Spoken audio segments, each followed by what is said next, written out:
बुद्ध भगवान एक गांव में उपदेश दे रहे थे। उन्होंने कहा कि हर किसी को धरती माता की तरह सहनशील तथा क्षमाशील होना चाहिए। क्रोध ऐसी आग है जिसमें क्रोध करने वाला दूसरों को जलाएगा तथा खुद भी जल जाएगा।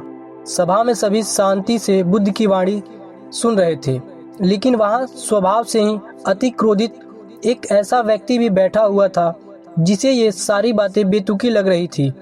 वह कुछ देर ये सब सुनता रहा, फिर अचानक ही आग बबूला होकर बोलने लगा, तुम पाखंडी हो, बड़ी बड़ी बातें करते हो, यही तुम्हारा काम है, तुम लोगों को भ्रमित कर रहे हो, तुम्हारी ये बातें आज के समय में कोई मायने नहीं रखती है। ऐसे कई कटु वचनों को सुनकर भी बुद्ध शांत रहे। अपनी बातों से ना तो वह दुखी हुए ना ही कोई प्रतिक्रिया की। यह देखकर वह व्यक्ति और भी क्रोधित हो गया और उसने बुद्ध के मुंह पर थूक कर वहां से चला गया। अगले दिन जब उस व्यक्ति का क्रोध शांत हुआ तो उसे अपने बुरे व्यवहार के कारण पछतावे की आग में जलने लगा और वह उन्हें ढूंढते हुए उसी स्थान पर पहुंचा।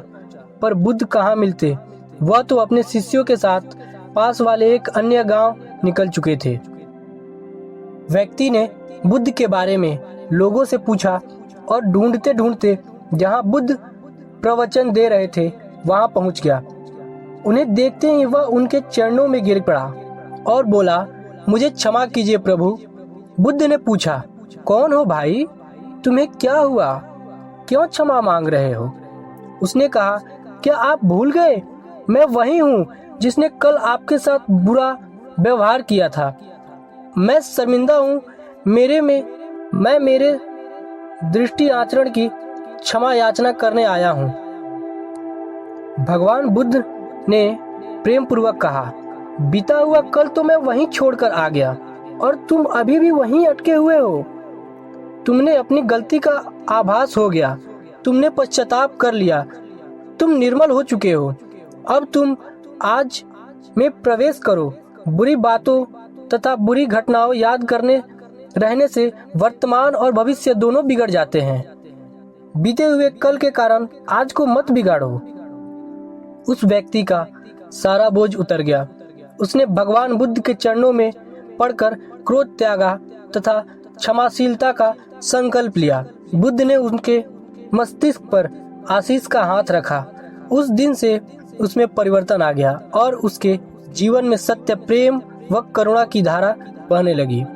मित्रों, मैं आप सभी को बताना चाहता हूं कि बहुत बार हम अपने बीते हुए कल में की गई किसी भी गलती के बारे में सोचकर बार बार दुखी होते हैं और खुद को कोसते हैं। हमें ऐसा कभी नहीं करना चाहिए।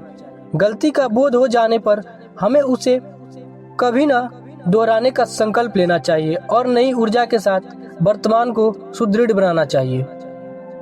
अगर आज के इस वीडियो ने आपके अंदर के मोटिवेशन को थोड़ा भी जगाया हो तो चैनल को सब्सक्राइब करके बेल आइकन को दबाएं ताकि ऐसे ही मोटिवेशनल वीडियोज मैं आप सभी के लिए बनाता रहूं। धन्यवाद। जय हिंद।